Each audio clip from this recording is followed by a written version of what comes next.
አሰላሙ አለይኩም ወራህመቱላሂ ወበረካቱ። ውድና የተከበራችሁ የፍቅር ጎጆ ቤተሰቦች እንዴት ናችሁ? ሁላችሁንም ሰላም ብያለሁ። እንደ ሰዓት አቆጣጠራችሁ ኢድ ሙባረክ እንኳን አደረሳችሁ ሙስሊም እህት ወንድሞቼ፣ ለመላው እስልምና ተከታይ እንኳን አደረሳችሁ ኢድ ሙባረክ ብያለሁ ማለት ነው። እንግዲህ ዛሬ ኢድ ነው ማለት ነው። በኢዱ እንግዲህ እኔ ሀዩቴ ፏፍክሽን ብዬ ነው የመጣሁት ማለት ነው።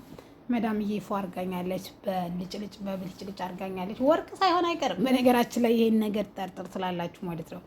እና ለማንኛውም ዛሬ ኢድ ሙባረክ እንኳን አደረሳችሁ። በስደቱ ዓለም ላላችሁ፣ ለሌላችሁ፣ በአገር ቤት ላላችሁ፣ ከቤተሰብ ተነጥላችሁ በዓሉ ድብር ያላችሁም ያላላችሁም ደስተኛ እንድትሆኑ እኔ ሀዩቲ ተመኘሁላችሁ። እኔ ዛሬ ብቻዬን አይደለሁም ከደብድቡ ጋር ነው የመጣሁት ማለት ነው። አሻንጉሊቴም አለች። ብቻዬን እኔ ሀዩቲ እንዴት ኢድን አሳልፋለሁ? እንግዲህ ያው ስሜቱ ከባድ ነው ታቅላላችሁ ማለት ስሜቱ ከባድ ነው። ግን ያው ኑሮን ለማሸነፍ ሲባል ዋጥ ተደርጎ ምን ተብሎ ትሉና እንትን ትላላችሁ። እንግዲህ የዛሬ አመት ሀያት ኢትዮጵያ ነበርኩኝ። አይ ቲንክ በዩቱብ ሳይሆን በቲክቶክ የተወሰነች ቪዲዮ ሰርቼ ነበረ። ዛሬ ደግሞ ያው እንግዲህ ከስደቱ ዓለም ሆኜ ይህን ቪዲዮ እየሰራው ነው ማለት ነው።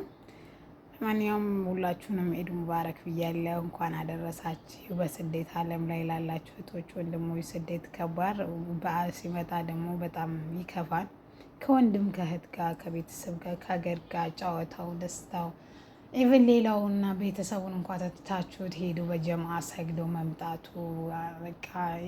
በቃ እንጃ አላውቅም፣ ግን ከባድ ነው። ብቻ አልሐምዱሊላህ ለሁሉም ነገር አላህ ለኸይር ነው። አላህ ለኛ ኸይሩን ነገር ይምረጥልን።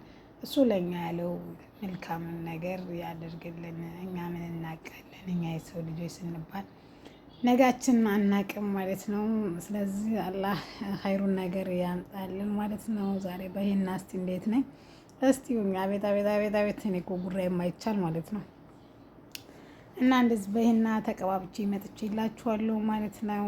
ዛሬ እንግዲህ የባለፈው ቪዲዮ እንግዲህ በቡና ነበረ፣ ዛሬ ደግሞ በኑስ ካፌ ሆኗል ማለት ነው። ውጭ ያለው እንዳይመስላችሁ ብርጭቆ እንዳላጥብዬ በካርቶን ነው የምጠጣው። ለዛ ነው እንጂ ያው የስንፍና ምልክት ነው ስላላችሁ ማለት ነው። አሪፍ ቡና ነው ለማንኛውም ማለት ነው። እውነቴን ነው እኮ የምላችሁ ማለት ነው። አምና ቡና እየጠጣው ቆይማ እንደውም ከቲክቶክ አመጣዋለሁ ቪዲዮ እና እንጀራ እየበላው ኬነቶ እየጠጣው ነበረ። ዘንድሮ ኩብዝ ነው፣ ተኩብዝ ደግሞ ኑስ ካፌ ነው። አረ ይሄን ማናየበት። ስለዚህ አልሐምዱሊላህ ለኩልሽ ማለት ነው። እና እዚህ ጋር ደግሞ ካሜራውን እስቲ ቀረብ አድርጌ ላሳያችሁ ብዬ የራሴ ልብሴን በደንብ እስቲዩኝ እስቲ ሀዩቲ መታወቅ የፈለገ በደንብ ይተዋወቅ ብዬ ለምን አባቱ የምን ጭንቀት ላይ ቀር አትጨነቅ የሚለውን ይዤላችሁ ደብዱቤም እንግዲህ አስተኝቻታለሁ ማለት ነው። እስቲዋት አዲስ ነው የገዛሁት። በነገራችን ላይ ከዴይ ቱ ዴይ ነው ባለፈው ገዝቻ በ10 ድርሃም የመጣሁት ማለት ነው። እና ቆንጅዬ ትናት አሻንጉሊቴ ጓደኛዬ ናት አለች። ጓደኛ ግን ካሜራ አትወድም፣ አይናፋር ናት። እለፏት ባላየ ማለት ነው። ደብዱቤ ግን በጣም ነው የምትወዳችሁ። እንደኔ ምስኪን ናት። ያው እንግዲህ ካሜራማን የለኝም፣ ያው ራሴ ነኝ ካሜራማኗም፣ ለዛ ነው ማለት ነው። ለማንኛውም እንኳን አደረሳችሁ። በዓሉ የሰላም የፍቅር የጤና ይሆንልን፣ ሀገራችንን ሰላም ያድርግልን። ዛሬ በስደት ዓለም ላይ ላለ ነው፣ ነገ ደግሞ በሀገራችን በቤተሰቦቻችን ተሰብስበን አብረን የምናሳልፍ ያድርገን። በሀያት እያለን አላህ አፊያ ይስጠን፣ አላህ ጤና ይስጠን። በያለንበት ሰላም፣ ደስታ፣ ፍቅርን ሁሉንም ነገር ተመኘሁላችሁ ሁላችኋለሁ። ከቤተሰቦቻችሁ አላህ ይቀላቅላችሁ፣ አላህ ይደበላልቃችሁ። እነሱም በሰላም እናንተም በሰላም ማለት ነው። ዛሬ እኔም ሀዩቲም ከአሻንጉሊት ጋር እንዳወራው ነገ ደግሞ ከቤተሰቦች ጋር ከወንድሞቼ ከእህቶቼ ጋር ብቻ አላቅም። አላህ የተመኛችሁትን ሁሉ ይሄ ኢድ ይሙላላችሁ፣ ያሰባችሁትን ያሳካላችሁ። ስደት በቃ ብሎ የራሳችሁን ህይወት የምትኖሩበት አላህ ያድርጋችሁ፣ አላህ ያድርገን ማለት ነው።